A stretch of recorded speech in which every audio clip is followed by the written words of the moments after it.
बीडी पाटील, मी स्वतः शिवाजी चौगले आणि गावडे अण्णा, ज्यांना आम्ही अजून मी वैयक्तिक नाव घेत नाही, अण्णा, त्यांच्या घरामध्ये 3 फौजी आहेत. 1972 पासून अण्णा कैलासवासी झाले, पण त्यांचे 3 फौजी आणि ते कुटुंब अण्णा सोबत आहे.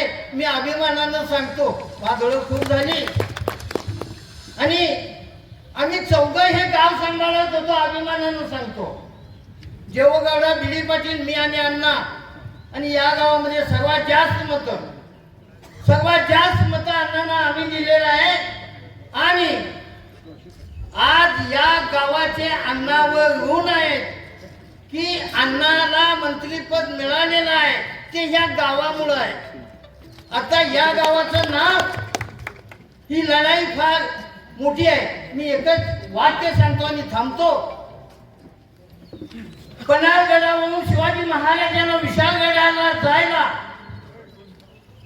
बाजीप्रभूंनी पावन खिंडीमध्ये निष्ठा दाखवली आणि बलिदान केलं, आणि म्हणून शिवाजी महाराजांनी हिंदवी स्वराज्य निर्माण केलं. या तालुक्यामध्ये बाजीप्रभूसाठी निष्ठा दाखवून तुम्ही अण्णाच्या सुनेला, ज्योतिताईला आणि आमचे मित्र शिवाजीराव तुपारे यांना प्रचंड बहुमताने निवडून द्या.